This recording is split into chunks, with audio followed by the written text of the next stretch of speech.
మనందరికీ తెలుసు సిరివెన్నెల గారు, నీరసించి నిలిచిపోతే నిమిషమైన నీది కాదు బ్రతుకు అంటే నిత్య ఘర్షణ అన్నాడు ఆయన. నీరసించి నిలిచిపోతే నిమిషమైన నీది కాదు బ్రతుకు అంటే నిత్య ఘర్షణ. కాబట్టి ఆ ఘర్షణ అనుక్షణం ఉంటుంది. ప్రతి ఘర్షణ, ఆ సంఘర్షణ, ఆ ఘర్షణ మన జీవితానికే కాదు, మన పక్కనున్న వాళ్ళ జీవితానికి కూడా ఎంతో మెరుగుపడుతుంది అనేది మాత్రమే మన ఆలోచనల్లో, మన ఆచరణలో ఉండాలి మిత్రులారా. మరి ముఖ్యంగా వివేక్ ఒక మాట అంటూ ఉంటారు, there is a distinction between ordinary and extraordinary person అంటారు. అది ఎవరైనా చెప్పగలుగుతారా? స్వామి వివేకానంద గారి గురించి ఎవరైనా తెలిసిన వాళ్ళు, what is the difference between an ordinary person and extraordinary person? Very good, excellent concentration, a real applause to that gentleman. Exactly. The real difference between an ordinary and an extraordinary person is the degree of concentration. ఎందుకంటానంటే Swami Vivekananda గారికట ఒక పుస్తకం కాదు, కొన్ని సందర్భాల్లో ఆయన విదేశాలు వెళ్ళినప్పుడు ఎవరో ఒక విదేశీయుడు వచ్చి, సార్ ఇది స్వామి మీరు ఇది ఒక పుస్తకం చదవండి అని చెప్తే అలాగే అని చెప్తాట. మళ్ళీ ఆయన వెళ్ళి తిరిగి వచ్చేసరికి ఆ పుస్తకం యథావిధిగా అక్కడే ఉంటుందట. ఆ విదేశీయుడు కాస్త కొంత అంతా వారు బాధపడి, ఏమిటండి మరి ఈయనకి నేను పుస్తకం ఇస్తే కనీసం లెక్కలేదు, అది ఎక్కడున్న ప్లేస్లో అక్కడే ఉంది, ఈయన కనీసం చదవలేదా అని కొంచెం అలుగుతాడట. అప్పుడు స్వామి దగ్గరికి వచ్చి, ఏమంటే నేను మీకు ఇచ్చాను కదా, కనీసం ఈ పుస్తకం మీరు చదవలేకపోయారంటే ఆయన స్వామి చెప్పిన ఒక మాట, నేను ఈ పుస్తకం చదివానండి, మీరు అందులో ఏదైనా బేషుగ్గా అడగచ్చు, నేను చక్కగా సమాధానం చెప్తానన్నట. అయితే ర్యాండమ్గా ఆ పుస్తకంలో ఒక పేజీ తీసి ఇది ఎందులో ఏముందంటే ఆ పుస్తకం ఆ పేజీలో అక్షరాక్షరం కూడా వివేకానంద గారు చదివారట. That is the level of concentration he has. ప్రతి ఒక్కరం వీఆర్ యూనిక్, వీఆర్ బ్లెస్డ్. మనమందరం యూనిక్, మనమందరం బ్లెస్డ్. వివేకానంద గారు ఎలా పుట్టారో, అబ్దుల్ కలాం గారు ఎలా పుట్టారో, ఇంకా మహనీయులు ఎంతోమంది ఎలా పుట్టారో వాళ్ళందరిలాగా మనం కూడా అలాగే పుట్టాం. వాళ్ళు దీన్ని సక్రమంగా సద్వినియోగం చేసుకున్నారు. దేన్ని? ఈ బ్రెయిన్ని, ఈ సూపర్ బ్రెయిన్ని. It's more powerful then a super computer.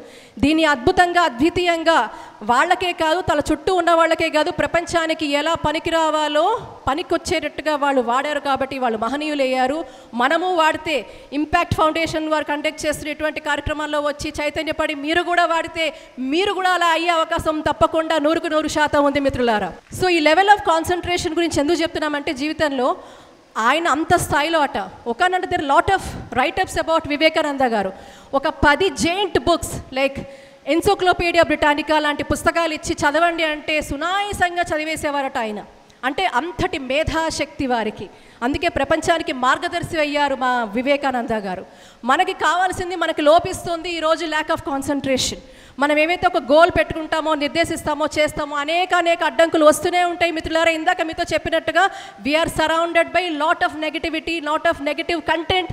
ఇంతకు ముందు కంటే చాలా అశ్లీలంగా, ఎంతో అంటే నెగిటివ్ కంటెంట్. ఒక్కసారి యూట్యూబ్ తీసినా, ఫేస్బుక్ తీసినా, ఎటువంటి మాధ్యమాలు తీసినా, సోషల్ మీడియా తీసినా మంచి కంటే చాలా చెడుగా ప్రభావితం చేసే ఒక కంటెంటే మనని బాగా ఆకర్షిస్తోంది, which is very very unfortunate. కాబట్టి దానికంటే మనం కూడా రెట్టింపు ఉత్సాహంతో అవే చూస్తూ ఉన్నాం. కాబట్టి మన జీవితంలో మార్పు రావాలంటే చెడు కంటెంట్కి దూరంగా ఉండాల్సిన అవసరం ఉంది. నిజంగా జీవితంలో సక్సెస్ఫుల్ అవ్వాలంటే ఇట్లాంటి మాధ్యమాల్లో ఇలాంటివి ఏమైనా పనికొచ్చేవి చూస్తే తప్ప మిగతా టైంలో మోస్ట్ ఆఫ్ ద టైమ్ ఈరోజు ఒక పెద్ద సమస్య, it's a distraction which is happening with our mobile phones right now. మనం అనుకునే దానికి మనం ఏదో చూద్దాం అనుకుంటాం. సరే ఈరోజు ఏదో పరీక్ష ఉంది, పరీక్షకు సంబంధించి ఏదో ఒకటి ఇంటర్నెట్లో ఉంటుంది, అది చూస్తామండి, మేము చదువుకుంటామండి. కానీ పక్క నుంచి ఒక పాపప్, విండో నుంచి ఒక పాపప్ వస్తూ ఉంటుంది. అదేమిటో చాలా క్యూరియాసిటీని బిల్డ్ చేస్తుంది. కాబట్టి we're immediately diverting. So there is lack of concentration. And ఇంతకు ముందు కంటే ఈ రోజుల్లో కాన్సన్ట్రేషన్, ఈ ల్యాక్ ఆఫ్ కాన్సన్ట్రేషన్ అనేది విపరీతంగా మనం అందరం ఫేస్ చేస్తున్నది. మరీ ముఖ్యంగా సోషల్ మీడియా వచ్చిన తర్వాత it's a biggest challenge, not only for all of us, చిన్నపిల్లలకి కూడా. చిన్నపిల్లల నుంచి పెద్దవాళ్ళ వరకు ఇది ఒక ల్యాక్ ఆఫ్ కాన్సన్ట్రేషన్ అనేది అందరికీ ఉంటుంది. It's a biggest challenge we're facing. అదే అయితే పర్వాలేదు, ఒక నెగటివ్ కంటెంట్ మనకి తెలియకుండా ఇక్కడ ఫీడ్ అయిపోతుంది మిత్రులారా. ఇందాక ఏదైతే చెప్తున్నానో, ఒక మానవ మేధస్సు, ఒక అద్భుతమైన జ్ఞాన భండారంతో నిండాల్సిన ఈ యొక్క అద్భుతమైన ఈ బ్రెయిన్, ఈ బుర్రని మనం చెడు కంటెంట్తో నింపేస్తున్నాం మిత్రులారా. మనకు తెలియకుండానే అది చాలా నెగటివ్ డ్యామేజ్ మన పట్ల చేస్తోంది, మనకి చేస్తోంది, మన రిలేషన్స్తో చేస్తుంది, మన అందరితో చేస్తోంది. ఏకీభవిస్తారా? ఏకీభవించరా? ఒప్పుకుంటే చేతులు ఎత్తండి, ఒప్పుకోకపోతే చేతులు ఎత్తకండి. ఏదో సీరియల్లో, ఏదో చిన్న సినిమాలో, ఏవో కొన్ని సినిమాలో, ఏవో చిన్న సీరియల్లో, ఏదో యూట్యూబ్ క్రియేటివ్ కంటెంట్ పేరుతో కొన్ని యూట్యూబుల్లో రిలేషన్షిప్స్ మీద కొన్ని వీడియోస్ చేస్తున్నారు. సో ఇటువంటి రిలేషన్షిప్స్ కావచ్చు, అనేక అంశాలు తీసుకోవచ్చు. ఇది ఏదైనా కూడా దాని మీద మనం ప్రభావం అవుతున్నాం. వాళ్ళకి ఎక్స్పీరియన్స్ లేదు మిత్రులారా, వాళ్ళకి అనుభవం లేదు, కేవలం మసాలా. అది ఉంటే, టీఆర్పీ ఉంటే డబ్బులు వస్తాయి, కానీ ఇక్కడ పాడైపోయేది జీవితాలు. కాబట్టి నేను మిమ్మల్ని రిక్వెస్ట్ చేసేది ఏంటంటే, ఇటువంటి చెడు మాధ్యమాలకి దూరంగా ఉండండి. పుస్తకాలు చదవండి, మనుషులను చదవండి, నేర్చుకోండి. ఇలాంటి అద్భుతమైన మాధ్యమాలలో మీరు మీ నాలెడ్జ్ పంచుకోండి. చక్కటిగా నాలెడ్జ్ షేరింగ్ సెషన్స్కి వెళ్ళండి. ఇటువంటివన్నీ ఒకప్పుడు ఉండే. ఒకప్పుడు హాబీస్ అనేవారు. ఇప్పుడు ఎవరైనా హాబీస్ అని అడుగుతున్నారా మిత్రులారా? హాబీస్ ఉన్నాయా? ఒకప్పుడు రీడింగ్ బుక్స్ అనేవాళ్ళు, పెయింటింగ్ అనేవాళ్ళు, డాన్సింగ్ అనేవాళ్ళు, ఏదేదో చెప్పేవాళ్ళు, బోల్డ్ అని చెప్పేవాళ్ళు. క్రియేటివిటీ అనేది ఈరోజు పూర్తిగా నశిస్తుంది. క్రియేటివిటీకి మాకు సంబంధం ఏముందండి, మేము ఆర్టిస్టులు కాదు అనొచ్చు. దానికి దీనికి సంబంధం లేదు మిత్రులారా. The more creative you are, the more successful you are. జీవితంలో the most successful person will have all the time with them. నాకు తెలిసి చాలామంది మేము సక్సెస్ఫుల్ అంటే వాళ్ళ టైం, మేము చాలా బిజీ అండి. ఈ బిజీ అనే మాట నేను చిన్నపిల్లల దగ్గర నుంచి వింటూ ఉంటాను. నేను చాలా బిజీ అంటారు.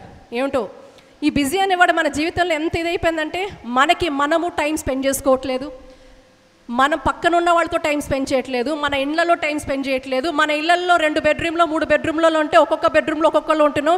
ఒక్కొక్కరికి ఒక ఫోన్ ఉంటుంది. ఆ ఫోనే మన జీవిత భాగస్వామి అయిపోయింది మిత్రులారా. Very sorry to say this. So ఇంకా జీవిత లక్ష్యం ఎక్కడి నుంచి వస్తుంది? మన జీవితంలో మనం కనిపెట్టిన పరికరంతో మనం సావాసం చేస్తున్నాం. అంటే మనిషి కనిపెట్టిన పరికరంతో మనం సావాసం చేయొచ్చు. ఎంతవరకు? కొంతవరకు, అంతవరకే. కానీ ఈరోజు వాటితో సావాసం చేస్తూ మనం పూర్తిగా అన్నీ కోల్పోతున్నాం, శూన్యంలోకి వెళ్ళిపోతున్నాం. ఈరోజు ఇది బర్నింగ్ టాపిక్ అనుకునే నేను చెప్తున్నాను. ప్రాక్టికల్గా చూస్తున్నాం, వింటున్నాం, ఎక్స్పీరియన్స్ అవుతున్నాం కాబట్టి చెప్తున్నాను. దయచేసి ఇటువంటి మాధ్యమాలకు దూరంగా ఉండండి. ఏదైనా నేను ఎప్పుడు చెప్తుంటాను, ఇటువంటి ఎన్నో సందర్భాలలో చెప్తుంటాను. కనీసం ఒక్క పూటైనా మీ తల్లిదండ్రులతో కానీ మీ కుటుంబంతో కానీ ఒక్కసారి భోంచేసే వాళ్ళు ఎంతమంది ఉన్నారో చేతులు ఎత్తండి. చాలామంది ఉన్నారు. ఎక్సలెంట్ బేబీ, మీరు ఇంపాక్ట్ సెషన్స్కి వస్తున్నారు కాబట్టి ఈ మార్పు వచ్చిందని అనుకుంటున్నాను. బట్ ఈ రోజుకి కూడా కనీసం ఒక్క పూట తన కుటుంబంతో కూర్చొని మాట్లాడుకొని, కనీసం మనసు విప్పి మాట్లాడుకొని, మనసు విప్పి వాళ్ళతో టైం స్పెండ్ చేసే కుటుంబాలు అస్సలు లేవు.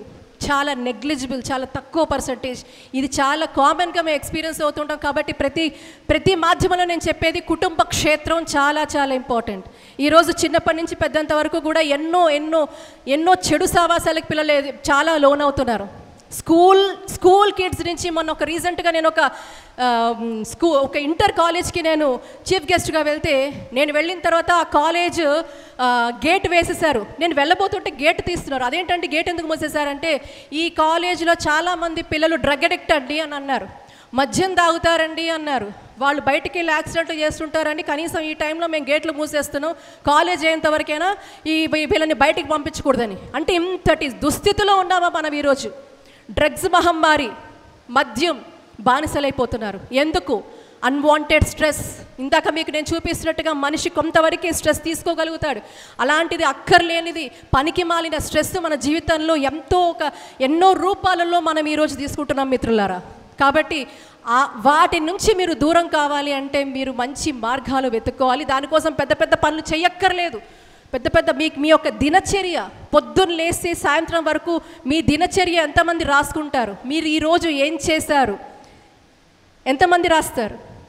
రాసే అలవాటు ఇక్కడ పెద్దవాళ్ళు మాత్రమే చెప్తున్నారు.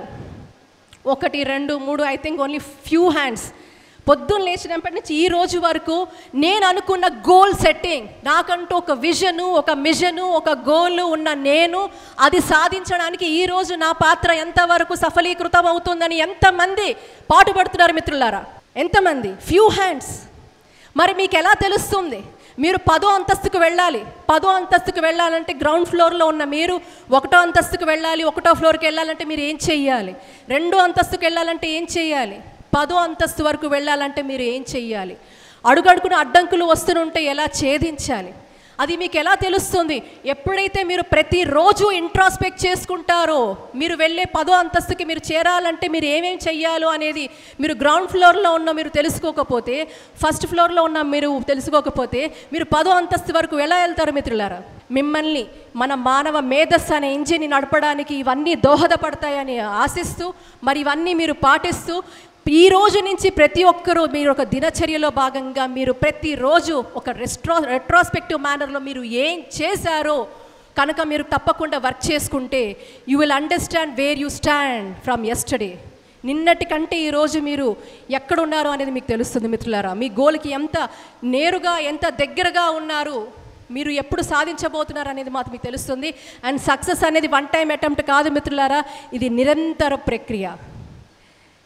ఎంతోమంది మీరు చూస్తున్నారు బిజినెస్లో ఉన్నవాళ్ళు, లేకపోతే ఎక్కడో ఏదో ఫీల్డ్లో ఎక్సెల్ అయిన వాళ్ళు. సచిన్ టెండూల్కర్ గారు నేను సక్సెస్ఫుల్ స్పోర్ట్స్ మ్యాన్ అయిపోయాను, నాకు చక్కగా బహుమతులు వచ్చేసాయి, రివార్డులు వచ్చాయని ఆయన ప్రాక్టీస్ ఆపేస్తే ఆయన సక్సెస్ఫుల్ అనబడతారా?